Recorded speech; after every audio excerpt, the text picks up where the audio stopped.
আজ কিন্তু আপনাদের জন্য একটা দারুণ ইন্টারেস্টিং আলোচনা নিয়ে এসেছি আমরা। আমি আশা করব আপনারা ভিডিওটা প্রথম থেকে শেষ অবধি দেখবেন এবং ভিডিওটা দেখলে আমরা কিন্তু অনেক কিছু শিখতে পারবো। আমরা রোজই দেখছি যে শেয়ার মার্কেট কিন্তু পড়ছে। আজও শেয়ার মার্কেট কিন্তু প্রায় 90 পয়েন্ট নিচে ক্লোজ হয়েছে। প্রতিদিনই 190 পড়ছে এবং গতকাল তো ইউএস মার্কেট প্রচুর পড়েছিল। কিন্তু এই রোজ রোজ শেয়ার মার্কেট এত পড়ছে কেন? কি কারণ? দেখুন, প্রথমত বলি, শেয়ার মার্কেটের এই পড়ার জন্য নানান রকমের কারণ থাকতে পারে, কিন্তু রিসেন্টলি শেয়ার মার্কেটে যে ফলটা হচ্ছে এটার জন্য কিন্তু মেইন কয়েকটা ফ্যাক্টর আমাদের সামনে এসেছে। প্রথম দেখুন, ক্রুড অয়েলের প্রাইস কিন্তু অনেকটা বেড়ে গেছে, প্রায় $95 চলে গেছিল এবং সেটা এখন কমে যদিও $90 কাছাকাছি চলে এসেছে, কিন্তু সেটা সাময়িক। ক্রুড অয়েলের দাম যত বাড়বে তত কিন্তু ভারতের মতন দেশে যাদের ক্রুড অয়েল পুরোটাই প্রায় ইম্পোর্ট করতে হয় তাদের কিন্তু অনেকটাই খরচা বেড়ে যাবে এবং এটা দীর্ঘকালীন বেসিসে হলে এটা দেশের অর্থনীতির ওপর একটা চাপ সৃষ্টি করবে এবং স্বাভাবিকভাবে এর প্রভাব শেয়ার বাজারেও পড়বে। এবার যদি দেখেন যে আপনারা এখন খুব একটা কমন টার্ম, সেটা হচ্ছে যে ইউএস বন্ড ডিল বেড়ে গেছে, ইউএস ফেড রেপো রেট বাড়িয়ে দিচ্ছে। তো এইগুলো কি? আমি এত জটিল থিওরিটিক্যাল আলোচনায় না গিয়ে আপনাদেরকে চলুন এটা ছোট করে ব্যাপারটাকে বোঝানোর চেষ্টা করি। এই করোনা পিরিয়ডে যখন সারা পৃথিবীতে একটা অর্থনৈতিক অনিশ্চয়তা তৈরি হয়েছিল, তখন ইউএস গভর্নমেন্ট কি করেছিল, তারা মেনলি ফোকাস করেছিল কিন্তু যাতে তাদের কর্মচারীদের জব না চলে যায় এবং এর জন্য কি করেছিল, তারা ইন্টারেস্ট রেটটাকে প্রায় জিরোর কাছাকাছি নিয়ে এসেছিল। কেন? যে ইন্টারেস্ট রেট যত কম হবে বিজনেসের ক্ষেত্রে তাদের লোন অনেক কম রেটে তারা নিতে পারবে, তাদের অনেক কম সুদের হারে তারা লোন পাবে। তো কোম্পানিগুলোকে প্রচুর পরিমাণে লোন নেওয়ার সুযোগ করে দিয়েছিল এবং অলমোস্ট জিরো ইন্টারেস্ট রেটে। আর কি করেছিল? আর করেছিল কি, জনসাধারণের অ্যাকাউন্টে সরাসরি তারা কিছু বেনিফিট ট্রান্সফার করেছিল যাতে তাদের আর্থিক যাতে কোনো রকম কষ্টের সম্মুখীন না হতে হয়। তাহলে লোকেদের জব সিকিউরিটি করলো কোম্পানিগুলোকে প্রায় 0% লোন দিয়ে, যাতে তারা লোন নিচ্ছে এবং বিজনেসটাকে ফ্লারিশ করতে পারে এবং যত বিজনেস বাড়বে স্বাভাবিকভাবে ডিম্যান্ড তত বাড়বে লোকেদের, তো স্বাভাবিকভাবে তাদের একটা জব সিকিউরিটি তৈরি হবে। লোকেদের হাতেও টাকা দিল এবং ব্যাংক এবং যে ফিনান্সিয়াল ইনস্টিটিউশনগুলো এরাও যাতে কম রেটে গভর্নমেন্টের থেকে টাকা পায় সে ব্যবস্থাও করে দিল। যার ফলে যেটা হলো যে প্রচুর পরিমাণ অর্থ এদের হাতে চলে এলো। এখন এই অর্থ এরা কিভাবে ইনভেস্ট করবে? তার কারণ ইন্টারেস্ট রেট তো প্রায় জিরোর কাছাকাছি। তখন তারা কি করলো, ভারতের মতন ইমার্জিং যে মার্কেট সেই সমস্ত মার্কেটে এবং শেয়ার মার্কেটে ওরা কিন্তু ইনভেস্ট করতে শুরু করলো এবং যত ইনভেস্ট করতে শুরু করলো তত কিন্তু শেয়ারের দামও, আপনারা যদি লক্ষ্য করে থাক, করোনার পরবর্তীকালে কিন্তু শেয়ার মার্কেট একটা যতটা নিচে নেমেছিল তার থেকে দ্বিগুণ প্রায় উঠে গেছিল এবং খুব অল্প সময়ের মধ্যে। এবার এটার একটা নেগেটিভ এফেক্ট আছে। এটাতে নেগেটিভ এফেক্ট কি? যখনই লোকের হাতে টাকা আসতে শুরু করলো প্রচুর পরিমাণে, তখন কিন্তু জিনিসপত্রের দামও বাড়তে শুরু করলো এবং কি হলো, যে ইনফ্লেশন দেখা দিল। এবার এই ইনফ্লেশন যত বাড়তে থাকবে তত কিন্তু দেশের অর্থনীতির উপরও একটা দীর্ঘকালীন মেয়াদে চাপ সৃষ্টি হবে। এবার ইউএস কি করলো, ইউএস এর যে ফেড তারা কিন্তু ইন্টারেস্ট রেট বাড়াতে শুরু করলো, যাতে ইনফ্লেশনটাকে, ওদের টার্গেট হচ্ছে 2%-এ নিয়ে আসা।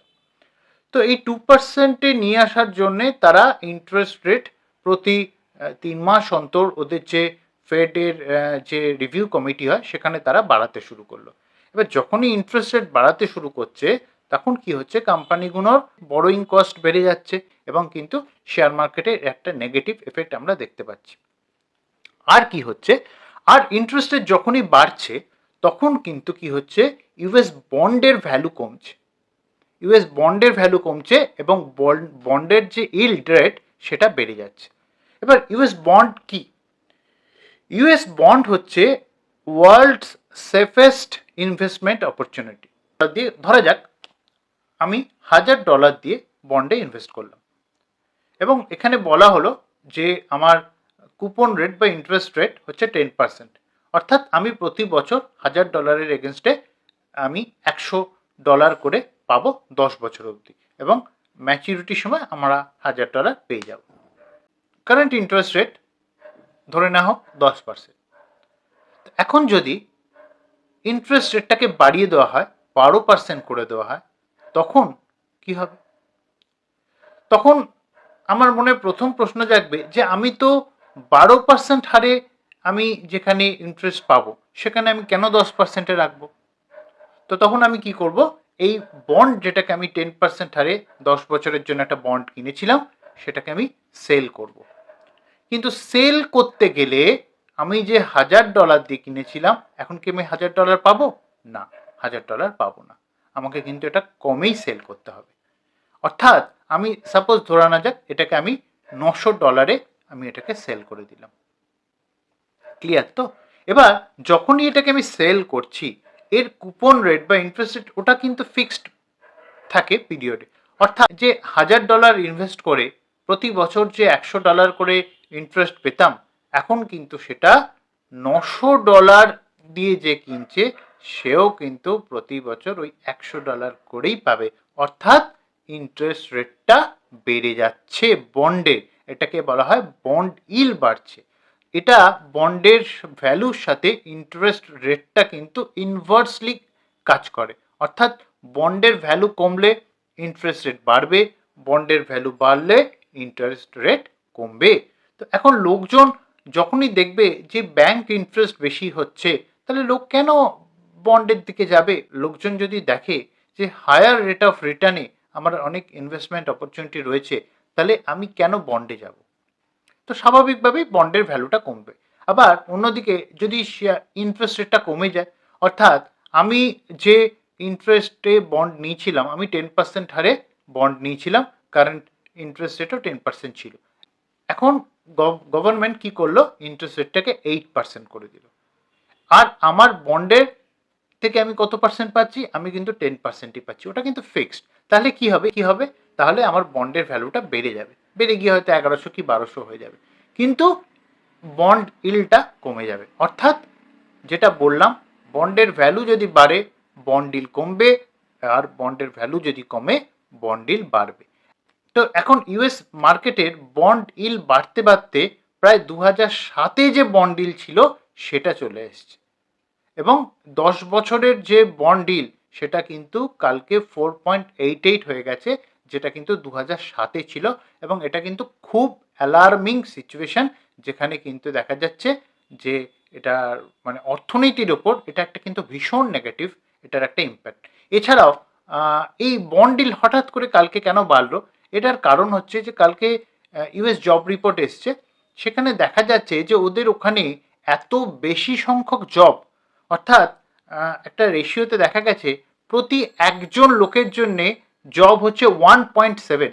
ভাবুন, একজন লোকের জন্য জব হচ্ছে 1.7, যেখানে ভারতবর্ষে হয়তো 500 জন লোকের জন্য একটা জব, আর ওদের ওখানে একটা লোকের জন্য 1.7 জব। জব মার্কেট যত স্ট্রং হবে তত লোকেদের হাতে প্রচুর পরিমাণে কিন্তু টাকা আসছে। এবং আমাদের ইউএস গভর্নমেন্টের যে মেন লক্ষ্য ছিল যে ওদের ইনফ্লেশন কমানো, সেটা কিন্তু কমার কোনো লক্ষণই দেখা দিচ্ছে না, বরঞ্চ লোকেদের হাতে প্রচুর পরিমাণে টাকা আসছে। এবং নেক্সট যে ফেডের যে মিটিং রয়েছে সেখানে কিন্তু লোকজন ভেবেছিল যে এবার হয়তো ইন্টারেস্ট রেটটা কমানোটা বন্ধ হবে, কিন্তু অ্যাট প্রেজেন্ট যা সিচুয়েশন সেখানে কিন্তু মার্কেটের কেউই ভাবতে পারছে না যে এই অবস্থায় ইন্টারেস্ট রেটটা কমবে, বরঞ্চ আরও কয়েকটা ধাপে ধাপে বাড়তে থাকবে।